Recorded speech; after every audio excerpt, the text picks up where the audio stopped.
Becky, listen out for the fanfare. The fanfare, that's when the story is. All right, Simon. Yeah, right, go, off you go.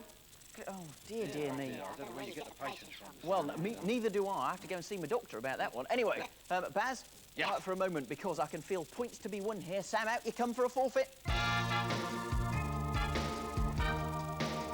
over here, Sammy.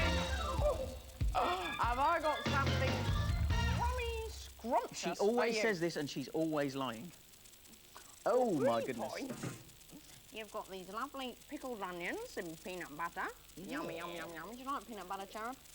Well, it's the crunchy peanut butter as well, isn't it? Then. Oh, for the full 6, you've got kippers in cream. Now, you see, I think that's all right. Is that a bit of egg as well, or is that cheese? It's a bit of cheese, I think. Yes, very tasty. I can't remember what I put in it. Let's have a look here, Sam. Let's have a look. If you recipe, darling. if you go for the 6, you see, that puts you in. Well, it puts you ahead of Dean at any rate. So it's up to you. You can go for the 6 or the 3, or you can pass it on. What should she do? It's not too bad. You gonna go for that? Oh, bit mix. Peanut butter. Pickles in peanut butter. Okay. Okie dokie. Whole pickle. I'd go for a whole pickle if I were you. We'll be here all day. In a little pickly mouth. You get yourself into a pickle. So, oh. I've got a joke about pickles. What the hedgehogs like? Don't know. Prickled onions. Marvellous. That was a nice big bite of peanut butter. No, not tasty. It's all right. Off you go. Well done. An extra 3 points then.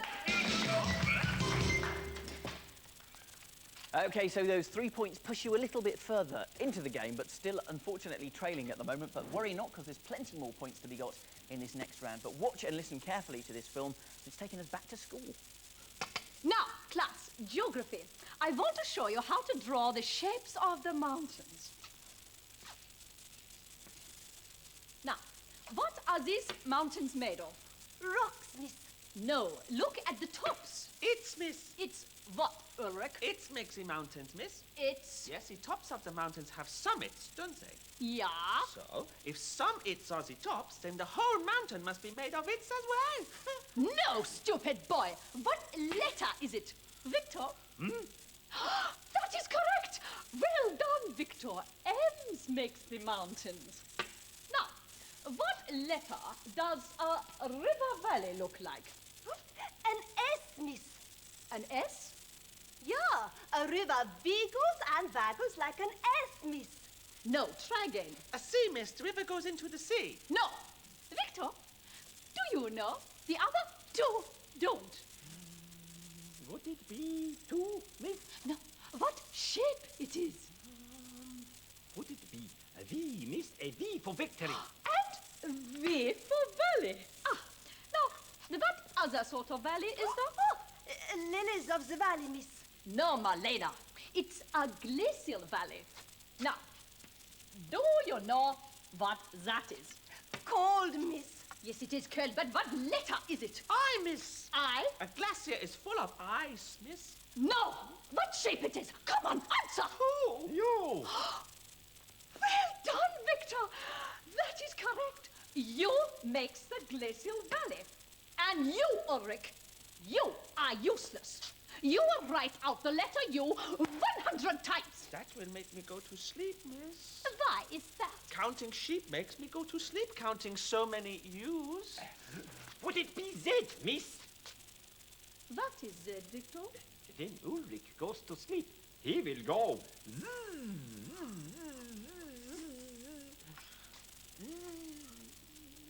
How bizarre that when he goes to sleep, he does a bee impression, Baz. What a funny school that is. It's a very odd score. Glad I didn't go to that one. OK, were we paying close attention? Dean, we're starting with you in this round.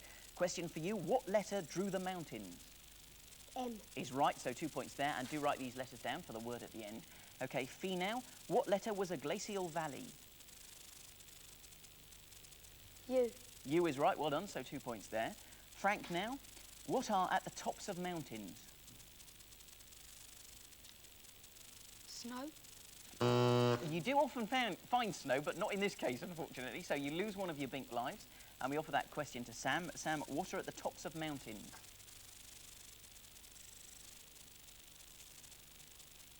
No. OK, so you lose a Bink life too. And we turn to Dean. Dean, what are at the tops of mountains? This. Nope, unfortunately. So you lose another bink life there. Okay, Fee now. What are at the tops of mountains? The audience shouting out here, so unfortunately, Fee, you lose a bink life for either not listening or for not paying attention. It's actually summits was the answer. We knew that, didn't we, Baz? Well, do you know what's got a bottom at the top? Go on. A pair of legs. Dear, he just likes to confuse things, doesn't he? OK, Frank, another question for you. Frank, how many times did Ulrich have to write out the letter U? 400. It wasn't 400, unfortunately, so you lose one of your bink lives, and we offer it to Sam. 100. 100 is right, well done. So write down the letter H there, and have a look at the letters you've written down, mix them up, and hopefully it should maybe make a word that means if you sing but without moving your lips. Sam? Hum. Hum is right, well done, or hums actually, so you get the 2 extra points there. OK, tongue twister time now. Always a bit of a tricky one. Got an odd selection of words here that hopefully will catch you out when you say them 3 times and fast. So here we go, we're starting with you, Frank. Frank, these are the words that you have to say today. Jeannie Jones cracks jokes make... Jeannie... even I can't say it, and I'm reading it, so here we go, I'll try again. Jeannie Jones' crazy jokes make Jake grin. OK, I stumbled through that one, Baz, didn't I? Rather badly, yes. You're a brave man. Well, I'm not as brave as these 4 rather, because they've got to say it 3 times and fast. So, Frank, over to you first. Jeannie Jones' crazy jokes make Jake grin. Jeannie Jones' crazy jokes make Jake grin. Jeannie Jones' crazy jokes make Jake grin. And without even pausing for breath. OK, your go now, Sam. Jeannie Jones' crazy jokes make Jake grin. Jeannie Jones' crazy jokes make Jake grin. Jeannie Jones' crazy jokes make Jake grin. Marvellous. OK, your turn now, Dean. Jeannie Jones' crazy jokes make Jake grin. Jeannie Jones' crazy jokes make Jake grin. Jeannie Jones' crazy jokes make Jake grin. Marvellous. And your go now, Fee. Jeannie Jones' crazy jokes makes Jake grin. Jeannie Jones' crazy jokes makes Jake grin. Jeannie Jones' crazy jokes make Jake grin. Hey, it was a particularly tough one today, I think, and you all did ever so well. Baz, do you want to have a go? Do you mind if I say it in Swahili? OK, on then. I get the feeling he's cheating there. I think he's cheating. OK, 2 points, I think, that we're going to award now to whoever said it best, and I think it was probably Fee, I think, probably did about the best there. So well done, Fee, you get the 2 extras there. And we'll see how those points change things.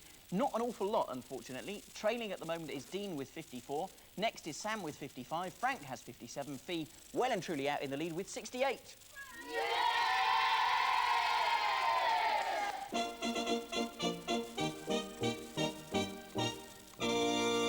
Yes, the fanfare means it's time for Becky. I said the fanfare means it's time for Becky. Where is she? Useless. She turns up twice when she's not wanted. When she's needed here, she's not here. Oh, forget her. We'll have to get rid of her, Baz. That's the only solution, I think. We'll be able to enjoy the story ourselves, as indeed will you. But as ever, do pay close attention, because there will be questions at the end. The Unbelievable Adventures of Basil the Bink. When Basil was a big bink, which was when he was much younger, like Becky, he used to dream about strange beasts. One of the strange beasts he dreamt about was an Omar Tweety, which most binks dream about. Omar Tweeties are strange beasts indeed. They are huge, have scales all over their body, have huge wings, big claws, and long spiky tails, are coloured green and breathe smoke and fire. Have you ever heard anything so ridiculous? Imagine Basil's surprise when, walking out in the forest one day on Earth, he came across an imaginary alphabety animal which looked exactly like an Omar Tweety. It was called Duncan, and we all know it is a dragon, and we all know it isn't really real. But don't tell Basil. Duncan the dragon introduced himself with a roar, which made Basil jump. "Good heavens," he cried, "you are an Omar Tweety. But on my planet you don't roar, you tweet." "How stupid," said the dragon. "Dragons always roar and breathe smoke and fire and burn up baddies and start with the letter D." Oh well, thought Basil, I like Omar Tweeties better. But it was still nice to meet one, even if it was a dragon which began with the letter D. And he thought he might bring the real Unreal Dragon into the Eat Your Words studio. which he did. And here he is, yes, Duncan the Dragon. Hello, boys and girls! You've obviously frightened the life out of them. Oh, my goodness me. Well, Duncan, it's very nice to meet you.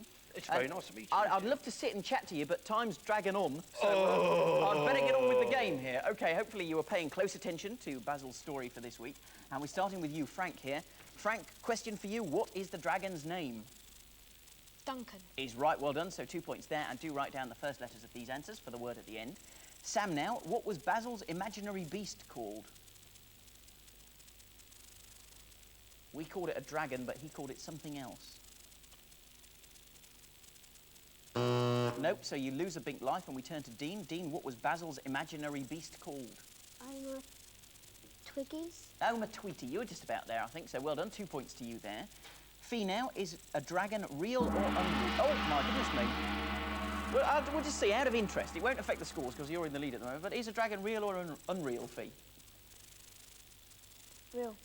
It's unreal, unfortunately, so you would have lost a bink life there, but like I say, it doesn't matter, because the gong means that it's the end of the game. So, let's take a look at the final scores. And our loser today with 55 is Sam. Next, it's Dean with 56. Frank has 59, but our winner with 68 is Fee. Sam, not to worry, because, of course, we're going to win you some prizes now. So out you come. Let's see how we do. All you've got to do, as you know, is spell eat your words with Basil and his very long tongue on the computer. Minute and a half, you get all the prizes. So, are you ready? We're all going to help you. We'll shout left and right, won't we? Yeah! OK, minute and a half. Good luck. Time starts now. Here we go. Green light. So we're after an E to start with. There's one to the right. That's it. Got it? Yep. A next. So A is the... Where's there an A? Oh, no, there is... Oh, there. Quick. Go right, right. That's it. Oh, a bit too far. Oh. That's it. Yep, just got it in time. T next, so stay there. Y next. You're doing all right here, aren't you? We need an O now. Oh, one on the very end here. One more.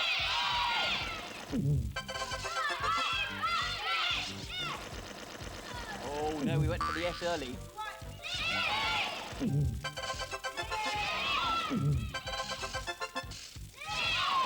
Just got it there. O we need now. One on the very end. Oh, stay there. Quite lucky here. And if you go quickly to the end, you get the S. Marvellous.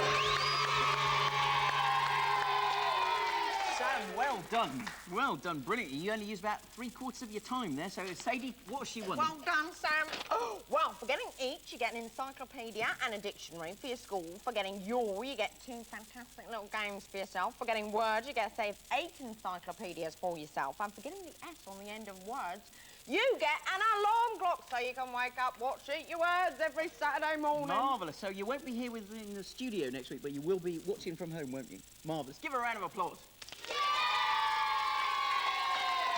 So let's hope that you're here next week for Eat Your Words as well, because Frank and Dean and Fee and myself and Sadie and Basil and Becky will all be here, so make sure you are. 27 next week for more Eat Your Words. Bye-bye. See ya.